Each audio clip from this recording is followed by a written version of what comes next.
Kalau sudah bisa dimulai, kami izin untuk memulai kegiatan pada pagi hari ini, Bapak. Apakah diizinkan? Ya, dimulai aja. Baik, terima kasih. Sebelumnya, Assalamualaikum warahmatullahi wabarakatuh. Salam. Selamat pagi, salam sejahtera untuk kita semua. Om Swastiastu, Namo Buddhaya, salam kebajikan.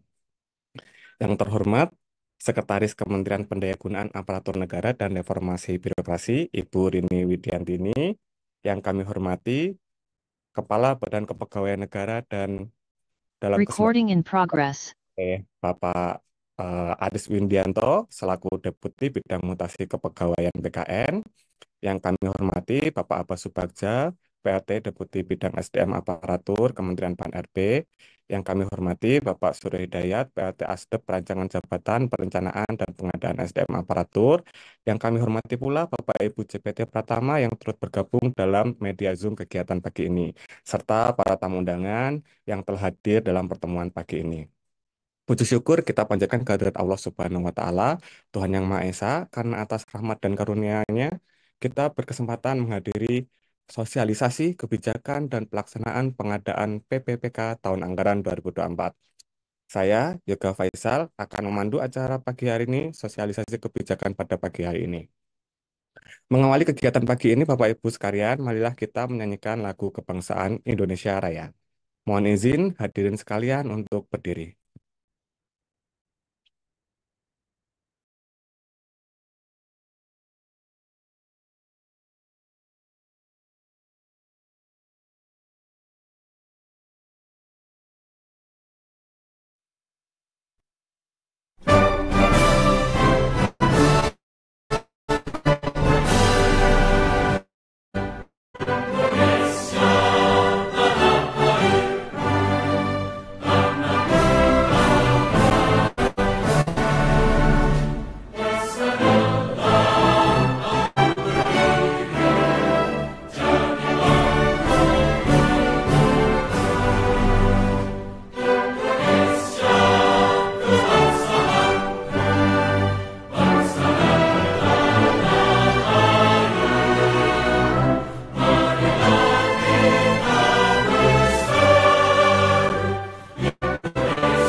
Hadirin dipersilakan duduk kembali. Bapak Ibu sekalian, agar kiranya acara hari ini berlangsung lancar dan sukses, mari kita berdoa menurut kepercayaan masing-masing. Berdoa dimulai.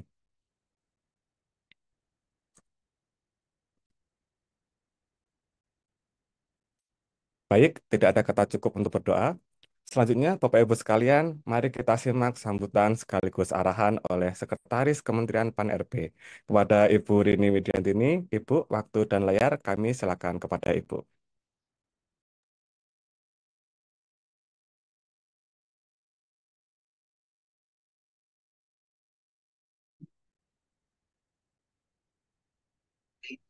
Baik. Bismillahirrahmanirrahim. Assalamualaikum warahmatullahi wabarakatuh. Salam Salam. sejahtera untuk kita semua. Yang saya hormati Kepala BKN yang dalam hal ini diwakili oleh Deputi Bidang Mutasi Kepegawaian, Bapak PLT, Deputi Bidang Sumber Daya Manusia Aparatur Kementerian Pan-RB, Bapak dan Ibu pimpinan lembaga atau yang mewakili, serta hadirin yang saya muliakan. Terima kasih banyak Bapak dan Ibu pada hari ini telah hadir atau memenuhi undangan kami dalam rangka sosialisasi persiapan untuk penerimaan ASN atau persiapan untuk khususnya untuk PPPK. Tentunya pada kesempatan ini marilah kita panjatkan terlebih dahulu puji syukur kepada Allah Subhanahu wa Ta'ala karena pada hari ini kita semuanya dalam keadaan sehat walafiat untuk bersama-sama menghadiri persiapan pengadaan ASN.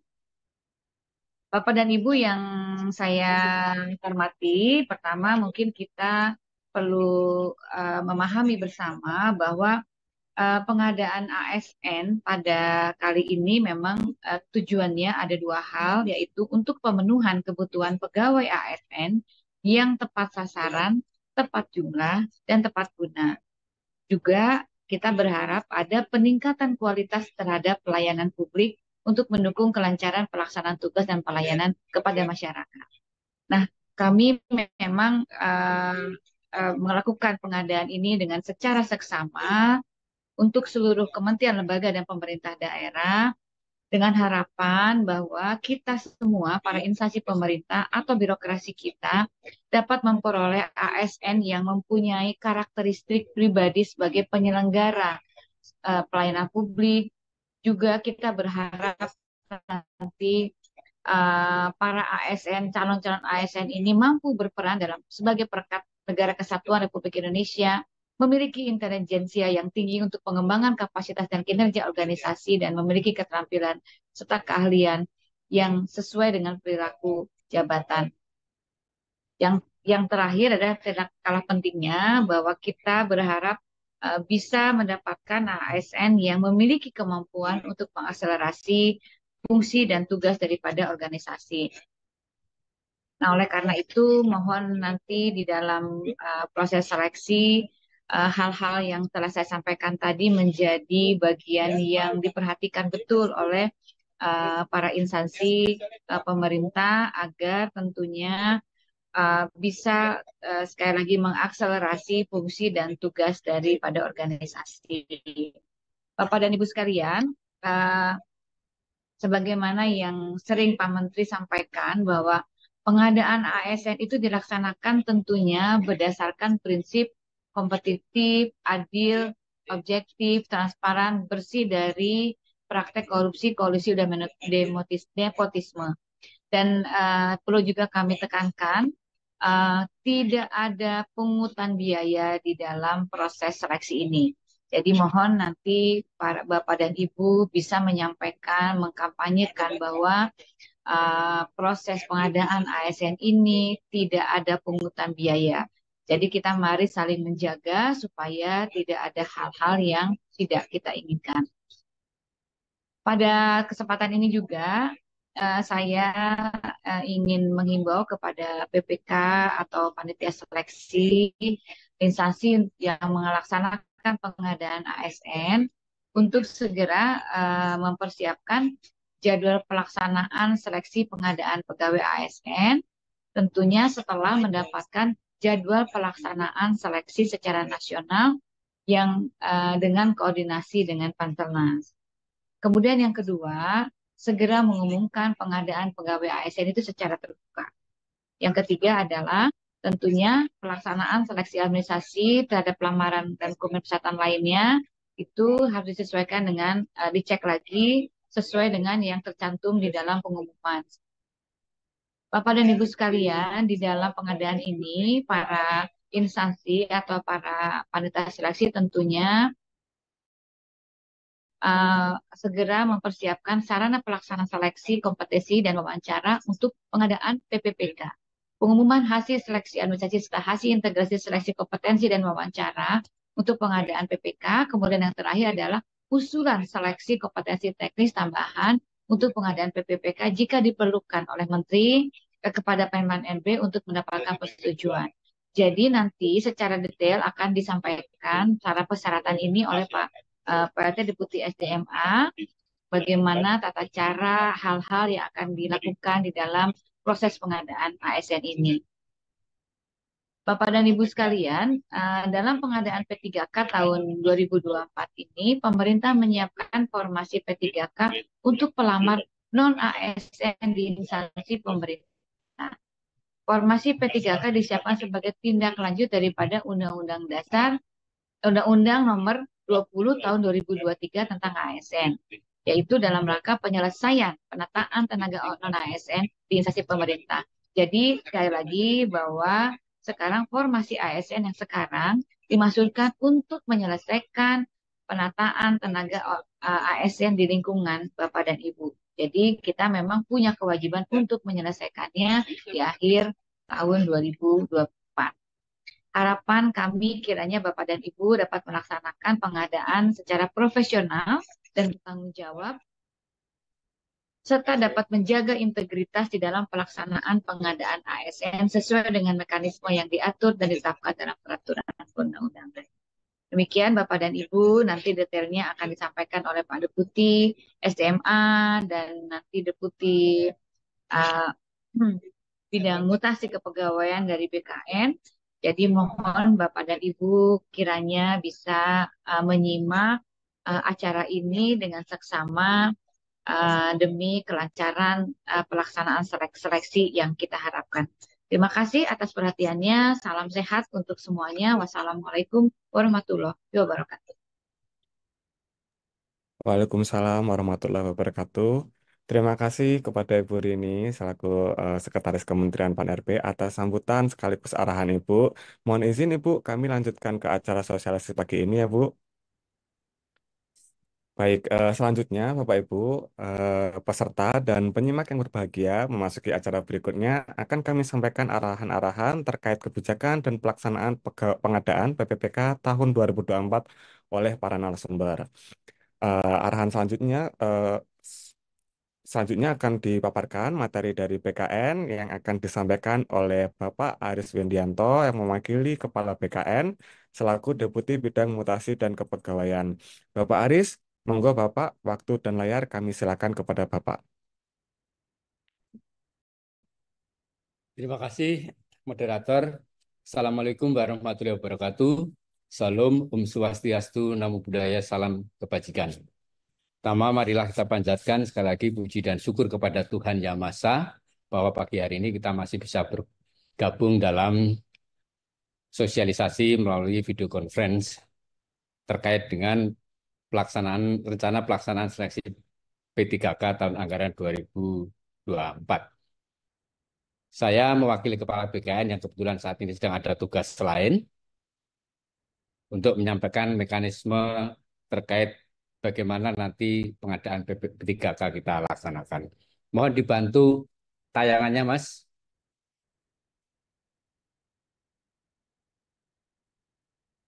Apa yang kami sampaikan tentu saja mungkin akan lebih teknis karena nanti kebijakannya tentu saja akan disampaikan oleh Pak PLT Deputi SDM Kementerian Pan-RB. Baik, lanjut. Sebagaimana kita ketahui bahwa pengadaan ASN terdiri dari PNS yang mengusulkan formasi dan mungkin sudah ditetapkan oleh Menpan adalah 548 instansi, P3K 605. Ini data terakhir, mungkin datanya bisa bergerak nanti Pak Deputi SDM yang pastinya. Tapi angka ini angka sementara yang kami peroleh. Jenis jabatan, ada jabatan pelaksana, jabatan fungsional, pemula, terampil, ahli pertama, dan ahli muda. Ini sesuai dengan keputusan Menpan RB nomor 173 tahun 2024. Ini kebijakan besarnya. Lanjut.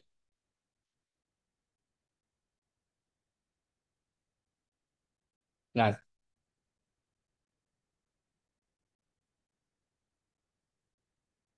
pelaksanaan P3K diselenggarakan oleh Panselnas dan Panitia Seleksi Daerah.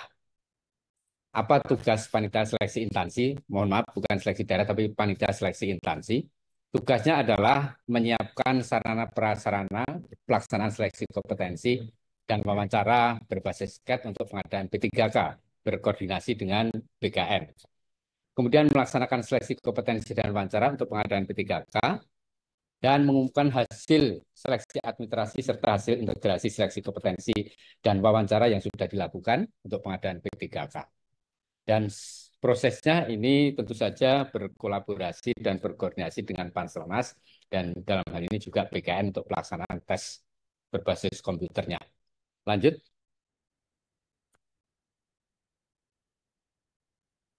Lanjut.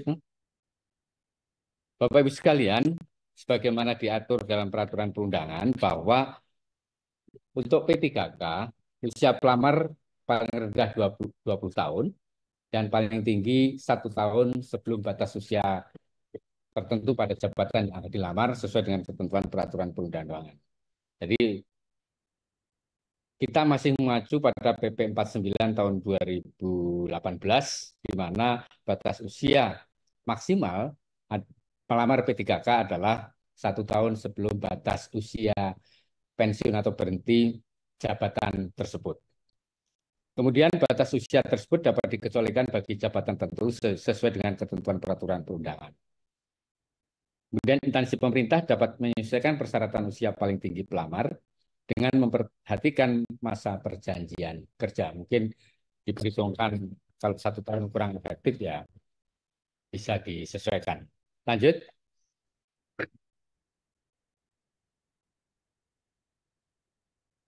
Selanjutnya perlu kami sampaikan Bapak Ibu sekalian bagaimana alur dari pengadaan P3K tahun 2024 ini. Tahap pertama, instansi sudah melakukan rincian formasi pada SISN perencanaan dan sudah diverifikasi validasi. Kemudian sekarang ini dalam proses penetapan formasi oleh Menpan RB. Dan setelah ditetapkan formasinya atau ditetapkan rincian kebutuhan oleh Menpan RB, maka instansi bisa mulai melakukan pengumuman untuk pengadaan P3K tahun 2024. Dalam pengumuman tersebut, pelamar buat registrasi, buat akun dan registrasi pada SSCN. Jadi pengumumannya melalui SSCASN juga, dan juga website masing-masing instansi. Beserta membuat akun dan registrasi, saya kira ini sudah biasa, dari Bapak Ibu di instansi sudah paham. Kemudian by system divalidasi data kependudukannya dengan Dukcapil, dengan data kependudukan yang ada di Dukcapil. Ini dilihat dari NIK-nya, apakah yang bersangkutan ini betul warga negara Indonesia, apakah statusnya memang bukan PNS, TNI atau Polri, dan seterusnya. Kemudian dilakukan seleksi administrasi oleh panitia instansi, dan ini mohon perhatian pada saat seleksi administrasi ini merupakan tahapan yang paling penting, yang paling kritis, karena langkah selanjutnya tingkat kelancaran atau permasalahan yang muncul ditentukan pada betul atau tidaknya, valid atau tidaknya seleksi administrasi yang dilakukan oleh panitia seleksi instansi. Oleh karena itu kami mohon perhatian pada saat melakukan seleksi administrasi, mohon betul-betul diperhatikan dan dilihat betul dokumen pendukung yang diunggah oleh peserta atau pelamar. Kemudian setelah selesai seleksi administrasi, pengumuman ada masa sanggah, kemudian yang dinyatakan lolos mengikuti seleksi kompetensi berbasis CAT, mungkin ada juga yang tidak dengan CAT, dan setelah selesai diolah hasilnya dan diumumkan. Dan terakhir adalah pengusulan penetapan nomor induk P3K dari instansi kepada BKN. Semuanya ini menggunakan aplikasi atau sistem, yaitu sistem seleksi calon ASN yang dikelola oleh Badan Kepegawaian Negara. Lanjut.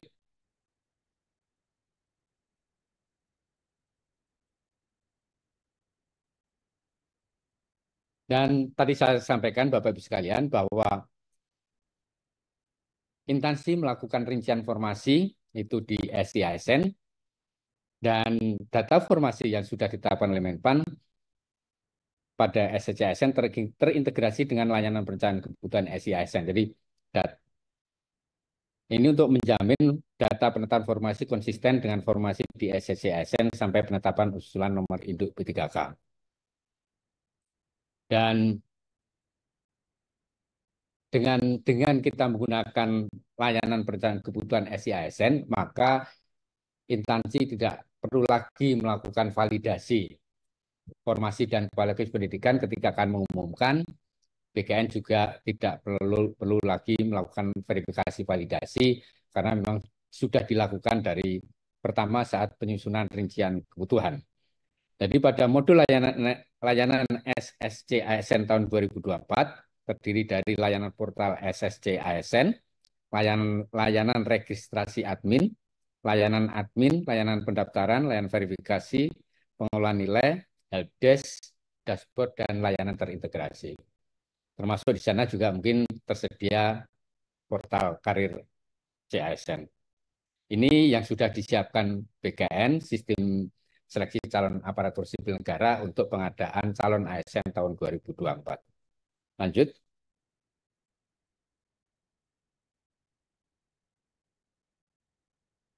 Nah, Bapak Ibu sekalian, tadi saya sampaikan ada tahap seleksi kompetensi dan wawancara untuk pengadaan P3K yang berbasis pada CAT. Seleksi kompetensi terdiri dari kompetensi teknis, kompetensi manajerial, dan kompetensi sosiokultural, ditambah lagi dengan seleksi wawancara berbasis komputer. Jadi wawancaranya menggunakan pertanyaan-pertanyaan yang dimuat dalam komputer pada saat tes kompetensi juga. Lanjut. Jumlah soal, ambang batas, dan sebagainya saya kira tidak perlu saya sampaikan karena nanti bisa dilihat di keputusan Menpan terkait dengan seleksi atau pengadaan P3K tahun 2024. Perlu saya sampaikan seleksi kompetensi teknis bertujuan untuk menilai pengetahuan, keterampilan, dan sikap perilaku yang diamati, diukur, dikembangkan yang spesifik berkaitan dengan bidang teknis jabatan yang dilamar. Jadi kompetensi teknis akan mengukur pengetahuan, keterampilan, dan sikap perilaku terkait dengan teknis dari jabatan yang dilamar. Misalnya perawat, ya teknis keperawatan, dan seterusnya. Lanjut. Kemudian kompetensi manajerial bertujuan untuk menilai pengetahuan, keterampilan, dan sikap perilaku yang dapat diamati, diukur, dikembangkan untuk memimpin atau mengelola unit organisasi maupun orang lain maupun diri sendiri. Perlu dicatat, jadi walaupun fungsional, walaupun pelaksana, tetap membutuhkan kompetensi manajerial karena yang bersangkutan harus mengelola pekerjaan, mengelola orang lain, berhubungan dengan orang lain, dan juga mengelola diri sendiri. Jadi ini kompetensi manajerial masuk di dalamnya adalah untuk hal-hal tersebut. Bukan berarti non-struktural, berarti tidak membutuhkan kompetensi manajerial, tapi tetap saja walaupun non-struktural, non-manajerial tetap membutuhkan kompetensi manajerial dalam melaksanakan tugasnya. Lanjut.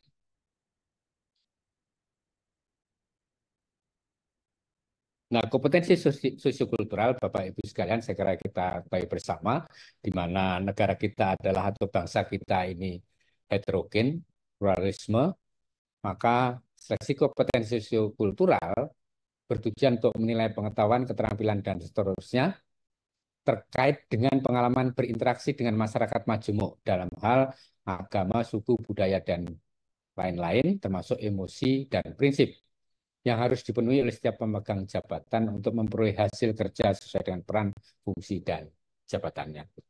Lanjut. Seleksi wawancara. Wawancara ini tidak wawancara verbal langsung antara pewawancara dengan pelamar atau peserta, tapi wawancara dibantu dengan komputer atau soal-soalnya dimuat di soal seleksi kompetensi pada saat dan dilaksanakan pada saat seleksi kompetensi juga bersamaan. Nah, seleksi wawancara berbasis komputer yang digunakan untuk menilai integritas dan moralitas peserta. Jadi tujuannya yang utama adalah menilai integritas dan moralitas dari para pelamar. Lanjut. Kemudian tahap selanjutnya setelah seleksi kompetensi akan dilakukan pengolahan dengan kriteria-kriteria yang diatur dalam atau kebijakan yang diatur oleh Menpan RB, oleh Pak Menteri melalui keputusan maupun peraturan Menteri Pan RB. Antara lain pelamar dinyatakan lulus bisa jadi berdasarkan passing grade, tapi ada juga yang berdasarkan peringkat terbaik. Kemudian ketentuan kelulusan seleksi dan nilai ambang batas ditetapkan dengan keputusan Menpan atau Menteri, dalam hal ini Menpan RB.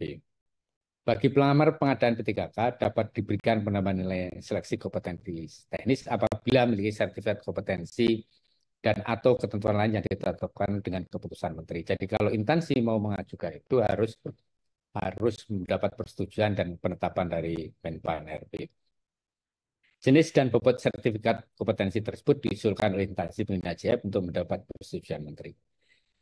Instansi pembina JF dapat mengusulkan sertifikat kompetensi paling tinggi 10% dari nilai paling tinggi kompetensi teknis. Jadi bobotnya hanya 10% dari total nilai kompetensi teknis di luar wawancara dan kompetensi manajerial sosiokultural. Terakhir, untuk pengumuman hasil seleksi, setelah dilakukan pengolahan berdasarkan kriteria kebijakan yang ditetapkan oleh Menpan RB, maka pengumuman hasil seleksi pengadaan ASN dilakukan oleh PPK secara terbuka berdasarkan pengolahan hasil nilai yang dilakukan oleh BKN. Pengumuman ini tidak melebihi jumlah kebutuhan pada masing-masing jabatan dan kualifikasi pendidikan sebagaimana ditetapkan oleh Menteri. Jadi kalau rincian kebutuhannya untuk satu jabatan hanya 10, yang diumumkan lulus juga hanya 10.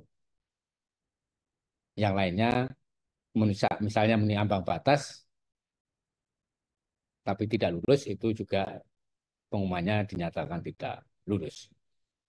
Lanjut.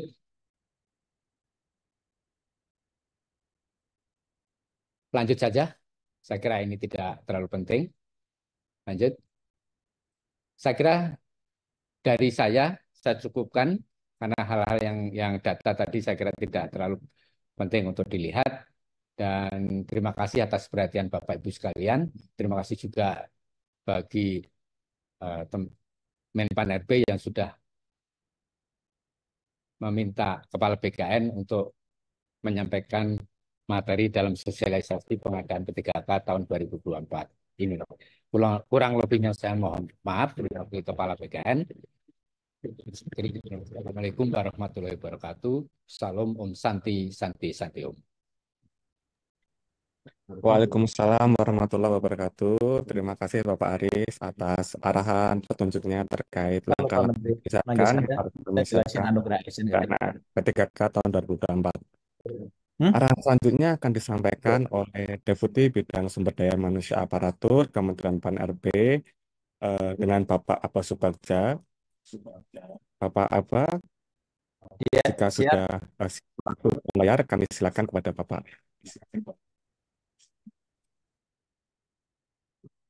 Assalamualaikum warahmatullahi wabarakatuh. Selamat pagi, salam sejahtera untuk kita semua. Bu Sesmen yang kami hormati, Pak Deputi Mutasi, Pak Aris, teman-teman sekalian yang sudah hadir. Tama-tama terima kasih atas kehadiran teman-teman semua. Di tengah-tengah kesibukan teman-teman bisa bergabung. Ini wujud komitmen kita dan concern kita untuk mewujudkan sistem pengadaan yang berkualitas. Dan harapannya nanti hasil dari kegiatan pagi ini bisa disampaikan kepada pimpinan masing-masing, termasuk juga kepada para ASN dan juga masyarakat sekitar, ya, tentang kebijakan kita, baik secara kebijakan maupun teknis, terkait dengan pengadaan P3K tahun 2024. Di mana sebelumnya kami juga sudah menyampaikan terkait dengan pengadaan CPNS tahun 2024 kemarin. Nah, teman-teman sekalian, mungkin nanti bisa dipelajari bahwa sesuai dengan mandat di Undang-Undang 20 tentang aparatur sipil negara, saat ini kita sedang melakukan penyusunan untuk rancangan peraturan pemerintahnya. Namun demikian, untuk efektivitas pelaksanaan pengadaan, maka tim kami juga bersama instansi terkait, termasuk dengan BKN, sudah menyusun dan menetapkan Pak Menteri itu Permen 46 2024, termasuk instrumen pendukung untuk pelaksanaan pengadaan P3K tahun 2024. Ya, ada Kepmen 347 ya tentang mekanismenya, ada Kepmen 348 terkait dengan P3K guru dan juga nakes ya di 349. Nah, ini barangkali nanti yang harus teman-teman pelajari dan ini menjadi pedoman dalam rangka pengadaan P3K tahun 2024. Yang harapannya ini bisa dilakukan seoptimal mungkin. Nah, oleh sebab itu dari data-data yang sudah ada dan ini sudah kita hitung bersama dengan teman-teman BKN bahwa kita masih memiliki tenaga non ASN termasuk juga ex THK2 ya ex THK2. Nah, ini nanti yang menjadi dasar untuk konteks itu. Nah, untuk mengakomodasi itu maka pengadaan kita sesungguhnya sudah disiapkan juga sebanyak 2,3 juta walaupun dengan berbagai kendala dan hambatan yang dimiliki dan keterbatasan tidak bisa memenuhi itu. Nah, oleh sebab itu, teman-teman sekalian, upaya-upaya ini kan terus dilakukan, ya, termasuk bagaimana teman-teman non-ASN, ex-THK2, dan sebagainya itu juga tetap diberikan kesempatan untuk mengikuti seleksi PNS maupun P3K. Sehingga hasilnya itu berdasarkan data yang ada dari tahun 2021 sampai 2023, itu sudah 571.000 orang ya yang sudah menjadi aparatur sipil negara. Sehingga sisanya itu kurang lebih kita masih punya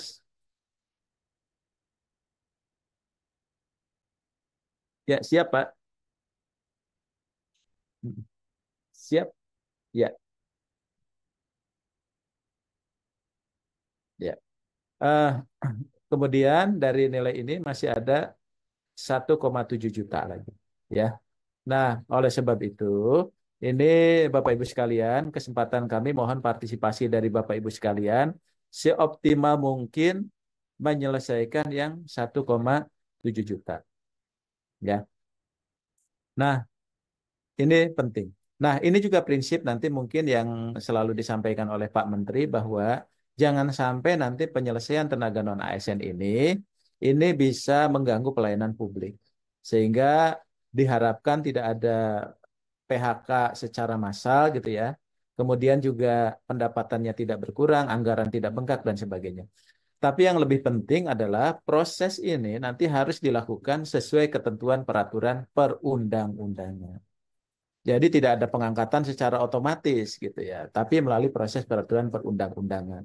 Yang harapannya nanti afirmasinya justru sesuai dengan regulasi yang ada. Jadi aturan main yang harus dilakukan. Nah, oleh sebab itu, teman-teman sekalian, ini saatnya kita untuk melaksanakan pengadaan untuk P3K di tahun 2024 ini, di mana sekarang masih dalam proses untuk seleksi pegawai negeri sipil, ya, calon pegawai negeri sipil. Nah, mungkin teman-teman bertanya-tanya kenapa ini alurnya cukup panjang. Justru ini saya kira kita menjadi lebih selektif, kemudian kalau ada perubahan-perubahan juga kemarin, ya sebelum pengumuman dan sebagainya itu sudah bisa kita selesaikan. Dan harusnya ya tetap bahwa instansi pemerintah itu baik pusat dan daerah itu harus berpedoman kepada aturan-aturan main atau pedoman-pedoman yang disiapkan oleh Kementerian PAN dan RB. Nah, harapannya teman-teman sekalian bahwa kualitas SDM kita itu semakin meningkat. Jadi bukan berarti bahwa P3K itu bukan kelas 2 ya, tapi P3K kedudukannya itu dengan pegawai negeri sipil itu sama saja sesungguhnya. Karena rekrutmennya pun itu harus sama, ya harus sama. Sehingga sistemnya itu semakin diperkuat sehingga tadi lemahnya sistem itu tidak bisa lagi penguatan yang dilakukan itu memunculkan adanya kecurangan, tindakan KKN dan sebagainya. Nah, oleh sebab itu rekrutmen itu penting, maka itu akan berdampak kepada meningkatnya ekonomi, investasi, ya, tingkat pekerjaan, dan sebagainya. Nah, oleh sebab itu, Bapak Ibu sekalian, baik PNS maupun P3K, maka pemenuhan kebutuhannya itu tetap harus berdasarkan formasi. Dia harus tepat sasaran. Ya. Kemudian juga itu harus mendorong peningkatan kualitas pelayanan kepada masyarakat. Ya. Kemudian prinsip-prinsip dasar yang digunakan juga sama, ya. Dia harus betul-betul kompetitif, harus adil, harus objektif, transparan, ya bebas KKN juga tidak dipungut biaya. Nah, harapannya tentunya pelayanan publik jadi bagus, SDM-nya berkualitas, profesionalismenya juga eh, itu akan jauh meningkat. Ya. Nah, oleh sebab itu, teman-teman sekalian, ini di nomor 1, 2 itu penting. Ya. Jadi nomor 1 dan 2 inilah yang menjadi fokus untuk kebijakan kita penyelesaian tenaga non-ASN. Ya, untuk penyelesaian tenaga non-ASN. Jadi guru dan tenaga kesehatan, harapannya ini harus diberesin, termasuk tenaga non-ASN. Jadi mungkin guru dan kesehatan juga ada bagian dari tenaga non-ASN. Nah, oleh sebab itu, teman-teman sekalian, proses ini yang selalu kita jalankan saat ini. Nah, berarti teman-teman semua, usulan untuk kebutuhan yang sudah disampaikan, ini akan segera kami tetapkan. Dan mudah-mudahan nanti dari timnya Pak Suryo ini dengan tim akan menyampaikan beberapa informasi kapan Bapak Ibu akan mendapatkan penetapan untuk formasi P3K. Ya, sehingga nanti teman-teman akan kami undang gitu ya, kami undang seperti kemarin penetapan CPNS gitu supaya bisa langsung mendapatkan penetapan untuk jenis jabatan, unit kerja dan sebagainya.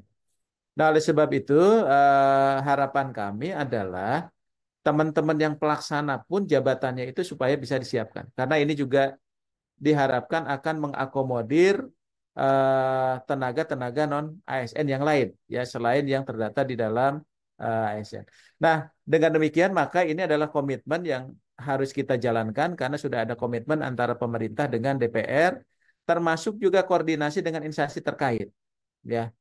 Jadi Kemendikbud karena dia ada guru, Kemenkes ada nakes dan sebagainya. Dan bahkan kita sudah melakukan rakor ya dengan teman-teman pusat dan daerah, ya khususnya teman-teman daerah bersama Kemendikbud, bersama Kemenkes guna mengoptimalkan ya formasi penyelesaian untuk tenaga non ASN. Nah, ini kurang lebih adalah penetapan formasi ya tahun 2024 khususnya untuk P3K. Jadi dari usulan-usulan yang sudah disampaikan itu, maka untuk P3K daerah itu ada 301.000 ya 975 ya. Baik untuk guru, kesehatan maupun tenaga teknis lainnya. Nah, kemudian yang kedua untuk P3K untuk instansi daerah itu ada 729.000 ya. Nah, ini teman-teman sekalian, Bapak Ibu, ini penting nih ya sebagai dasar ya, catatan-catatan penting bahwa kita perlu mempersiapkan dan mengoptimalkan ya penetapan formasi yang kita siapkan. Nah, oleh sebab itu maka mungkin dalam waktu dekat tim BKN akan menyiapkan jadwal ya seperti kemarin sehingga teman-teman di tahapan kelima ini pengumuman tahapan kedua ini untuk pengumuman itu mungkin bisa nanti dilaksanakan ya supaya nanti prosesnya itu bisa kita laksanakan di tahun ini. Nah, selain itu Bapak Ibu teman-teman sekalian, maka mekanisme pun nanti harus didasarkan kepada regulasi yang sudah kita siapkan. Dan ini Pak Menteri juga sudah menandatangani beberapa keputusan ya terkait dengan mekanisme seleksi P3K tahun 2024. Di mana bahwa pada prinsipnya tidak ada istilah tidak ada seleksi. Tidak ada istilah pengangkatan secara otomatis. Tapi teman-teman itu wajib mengikuti seleksi. Ya. Nah, akan tetapi pelamar itu akan dinyatakan lulus jika berperingkat terbaik. Berarti apa? Ini tidak menggunakan nilai ambang batas.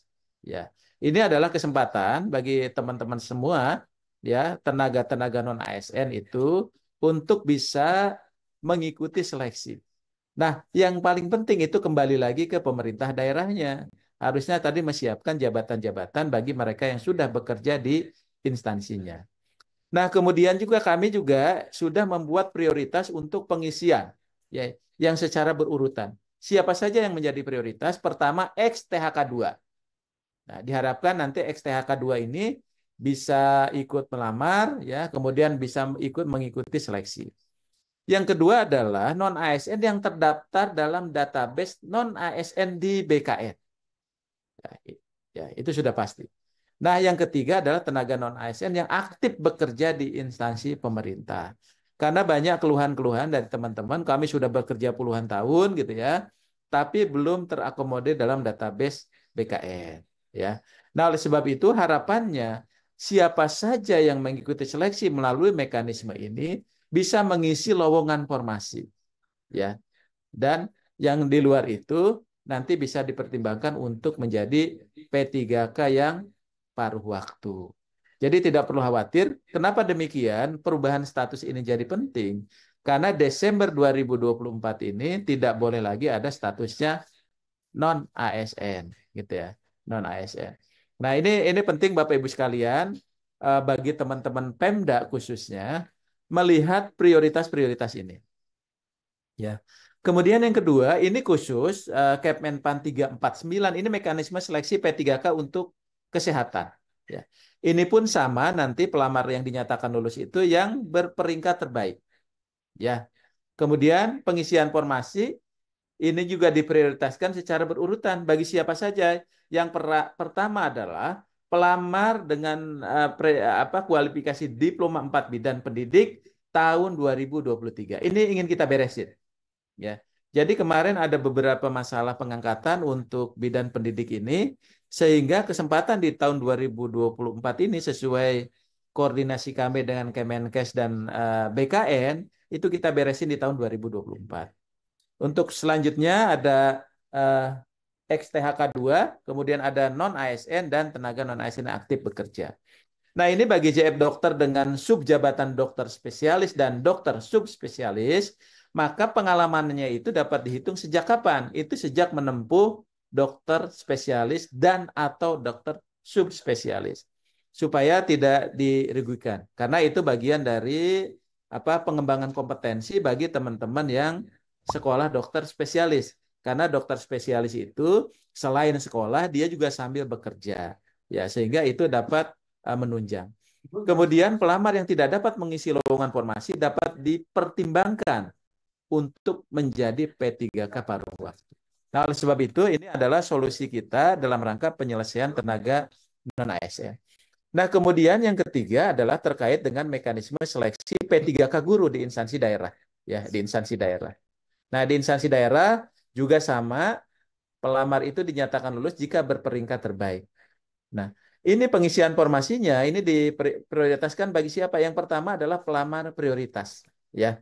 Sebagaimana dulu yang memang menjadi prioritas untuk diangkat menjadi guru. Ya, kemudian ada guru XTHK 2, dia yang terdaftar tapi dengan catatan aktif mengajar di instansi pemerintah. Karena ada juga yang mereka terdaftar tapi sudah tidak aktif lagi mengajar. Nah, berarti ini dia tidak punya lagi kesempatan untuk mengikuti seleksi dengan prioritas di kebijakan Kepmenpan 348. Ya. Kemudian juga guru non-ASN di sekolah negeri terdaftar di Dapodik dengan catatan dia aktif mengajar. Kemudian kesempatan juga diberikan bagi potensi-potensi guru yang memang lulusan pendidikan profesi guru, ya, yang menjadi target prioritas dari Kementerian Pendidikan, Kebudayaan, dan Ristek. Nah, jika terdapat pelamar prioritas yang berasal di luar instansi pemerintah atau dari sekolah swasta, maka ini harus disyaratkan memiliki surat izin untuk melamar pada seleksi P3K guru dari kepala instansi atau lembaga yayasannya. Ini penting Bapak Ibu, teman-teman sekalian, jangan sampai nanti pemerintah yang disalahkan melalui proses ini. Karena apa? Banyak sekolah swasta yang akhirnya dia kehilangan guru-guru terbaiknya. Nah, makanya kalau ada izin, berarti kita punya asumsi bahwa gurunya itu sudah terpenuhi di swasta itu. Ya, sehingga nanti tidak ada persoalan di kemudian hari. Kemudian pelamar yang memiliki sertifikat pendidik yang linear dengan jabatan yang dilamar, maka dia akan mendapatkan nilai paling tinggi, ya sebesar 100% dari nilai kompetensi teknis. Artinya, Bapak Ibu sekalian, ini berarti linearitas itu akan terkait dengan kapasitas yang bersangkutan, kompetensi yang bersangkutan. Karena itu adalah wujud pengakuan bahwa orang itu kompeten. Nah, selanjutnya ini juga yang penting, semuanya sama bahwa pelamar yang tidak dapat mengisi lowongan formasi itu akhirnya juga dapat dipertimbangkan untuk menjadi P3K paruh waktu. Nah, oleh sebab itu, Bapak Ibu, teman-teman sekalian, harapannya bahwa mekanisme seleksi P3K ini bisa mengakomodir sebanyak mungkin kuota untuk non-ASN. Jadi prioritas di dalam 3 Kepmen ini adalah untuk mereka yang memang statusnya sudah non-ASN. Sudah non-ASN di instansi pemerintah, ya, instansi pemerintah. Nah, oleh sebab itu ini sudah kita rangkumkan bahwa prioritas secara berurutan itu, ya, baik guru maupun tenaga kesehatan, sebagaimana yang saya sampaikan tadi. Namun, Bapak Ibu, teman-teman sekalian, seleksi ini tetap menggunakan CAP-nya BKN, ya, tapi dengan kelulusan terbaik. Dan yang paling penting, ketika kemarin itu ada teman-teman yang kekurangan pengalaman, kami yakin bahwa di tahun 2024 ini, mudah-mudahan pengalaman 2 tahunnya itu sudah rata-rata terpenuhi, ya. Rata-rata terpenuhi. Karena kemarin itu baru 1 tahun dan sebagainya. Sehingga pengalaman di bidang kerja itu, ya, sesuai dengan kompetensi jabatan itu, yang minimal 2 tahun itu mudah-mudahan bisa terpenuhi untuk jabatan fungsional ahli pertama dengan terampil. Ya, dengan terampil. Jadi terampil itu bisa secara keseluruhan, tapi yang untuk keahlian itu untuk hanya ahli pertama. Tapi bagi mereka yang akan masuk ke jenjang ahli muda, maka minimal itu dia harus 3 tahun. Ya, kecuali bagi jabatan fungsional dosen, ya, pengawas sekolah, maupun jabatan fungsional bidang kesehatan. Nah, yang dimaksud aktif bekerja di instansi pemerintah itu selama paling kurang 2 tahun berturut-turut, ya, pada saat melamar. Berarti dia bisa di satu tempat atau tempat lain, tapi dia bekerja secara berturut-turut. Nah, namun demikian, Bapak Ibu, teman-teman sekalian, mereka itu tetap prinsipnya bisa melamar dengan formasi yang ada itu. Nah, apabila tidak dapat mengisi formasi, maka dapat dipertimbangkan untuk menjadi P3K paruh waktu dengan mekanisme nanti diatur oleh instansi masing-masing. Ya, berapa gaji yang mereka atau penghasilan yang mereka terima, kemudian kebutuhan kompetensi mereka untuk mengisi waktu di pekerjaan ini kira-kira akan diberikan berapa lama, ya. Nah, oleh sebab itu, Bapak Ibu, teman-teman sekalian, kemarin juga kita sudah sampaikan bagaimana kebutuhan PNS baik untuk umum maupun yang khusus. Nah, sementara yang P3K ini jika masih terdapat formasi yang kosong, ya, dapat diisi dari pelamar pada jabatan dan kualifikasi pendidikan yang sama. Jadi seperti optimalisasi, ya, di sini, ya, lokasi kebutuhan yang berbeda. Kemudian tetap dia berperingkat terbaik di jabatan itu. Jika instansi pusat melakukan pengelompokan kebutuhan, maka pengisian kebutuhan yang belum terpenuhi diberlakukan terbatas pada kebutuhan jabatan yang telah dikelompokkan tadi. Jadi di awal itu, instansi itu seharusnya sudah merencanakan, ya, apa-apa yang harus mereka lakukan. Dan ini barangkali Bapak Ibu menjadi catatan penting juga, ya, bagi baik pelamar maupun bagi para pengelola, ya. Jadi apabila pelamar itu melamar lebih dari 1 instansi dan pengadaan satu jenis jabatan atau menggunakan 2 nomor identitas kependudukan yang berbeda, dia dianggap gugur dan dapat dikenakan sanksi sesuai ketentuan peraturan perundang-undangan.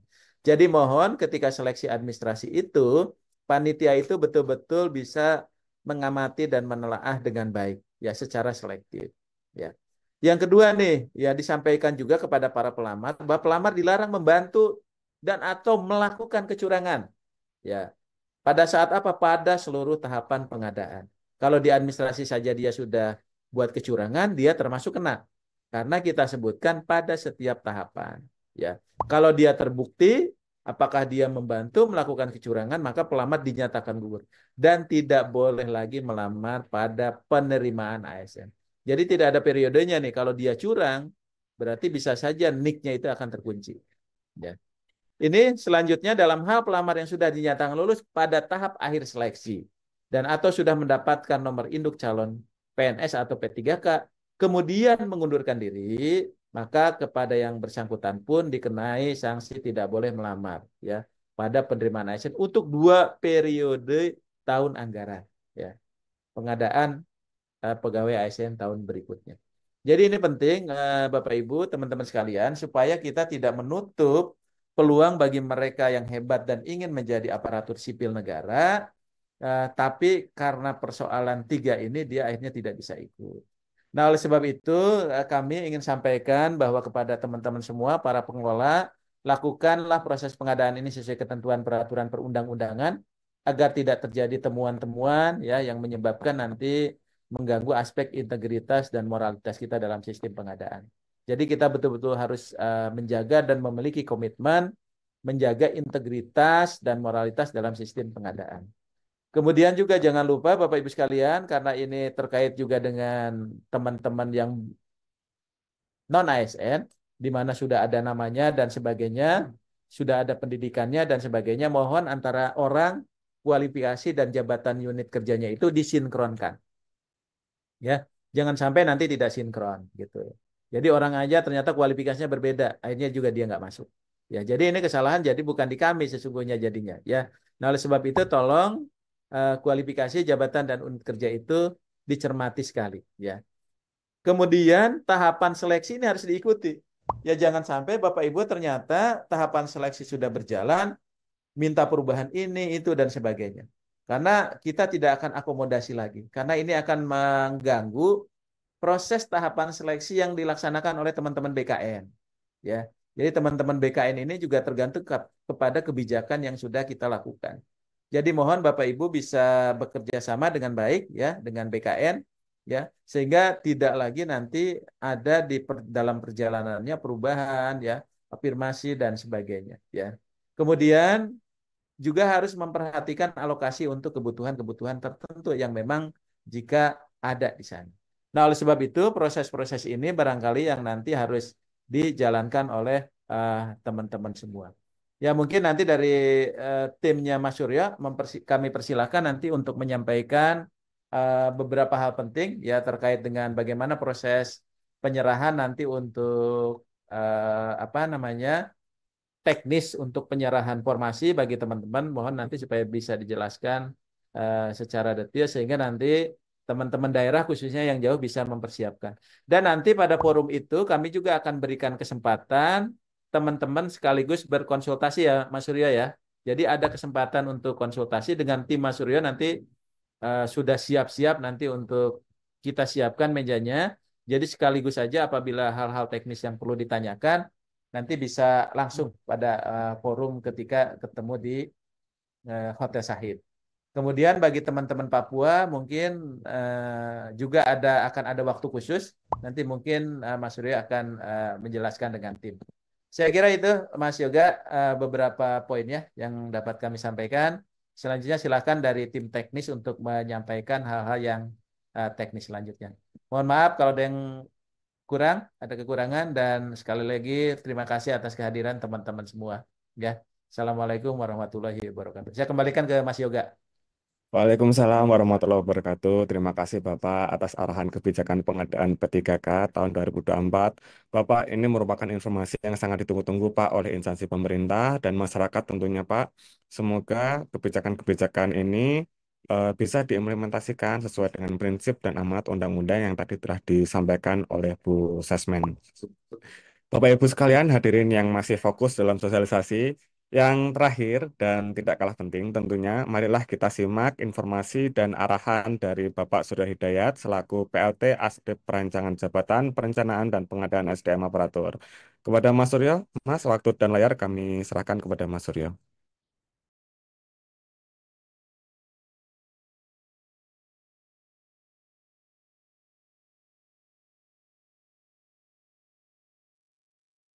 Tes sudah terdengar ya. Mas juga terima kasih, mohon izin Pak Deputi SDM, Pak Deputi Mutasi, Bu Sesmen yang kami hormati, mohon izin. Ah, ada beberapa hal. Kami rangkum pertanyaan, mungkin kami coba untuk menyampaikan salah satunya bagaimana pelamar prioritas itu apa, lalu apakah teman-teman yang tidak terdata di database PKN bisa melamar. Nah, ini saya izin sedikit Mas Yoga sebelum ke teknis untuk penyerahannya. Ini Mas Yoga saya bisa share screen nggak? Baik Pak, kami siapkan dulu.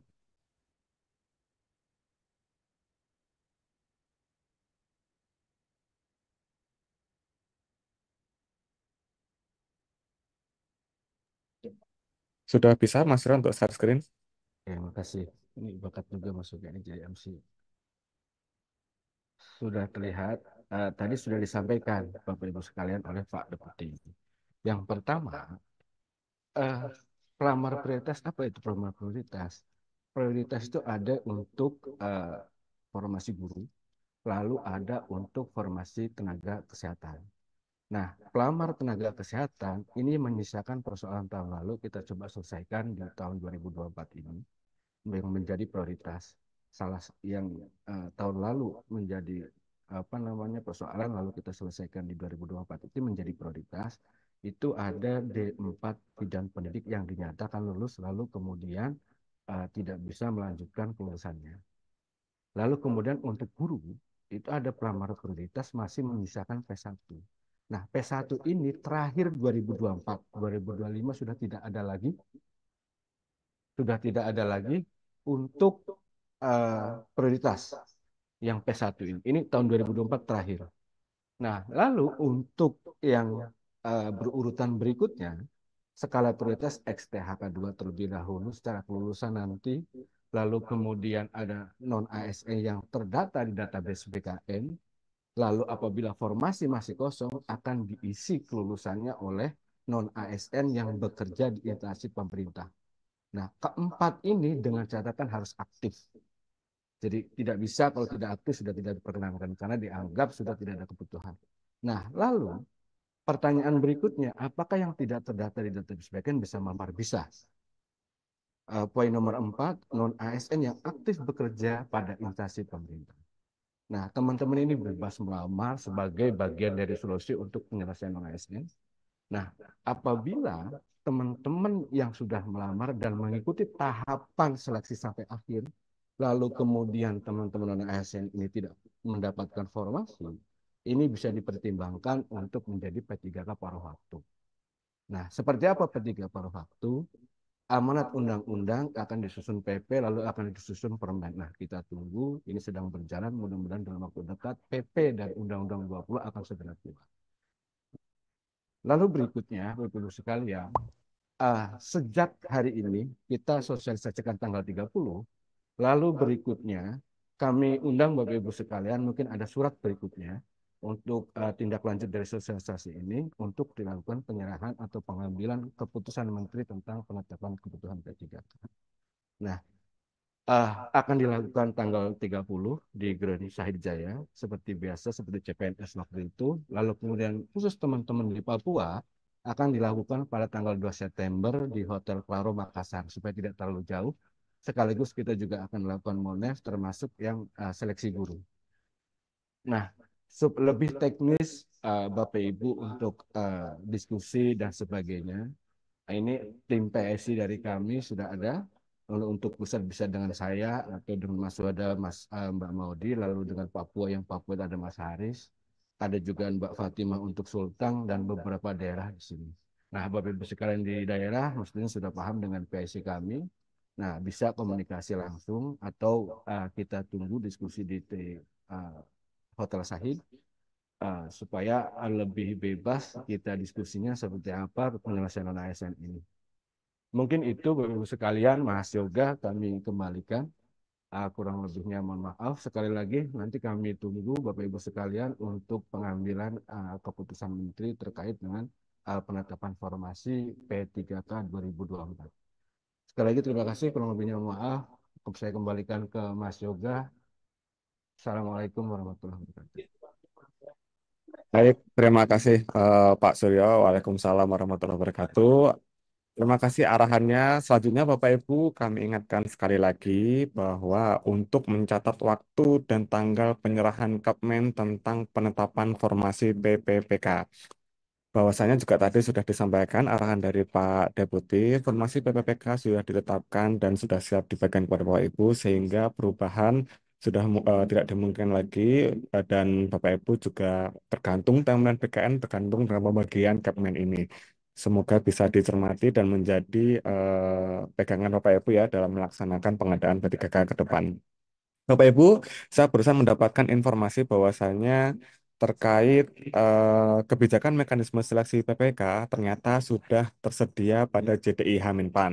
Bapak Ibu bisa akses semudah membuka gadget masing-masing, lalu ketik di Google dengan kata kunci JDI Haminpan, kemudian masukkan kata kunci Kepmen 347, Kepmen 348, atau Kepmen 349 pada laman jdih.menpan.go.id.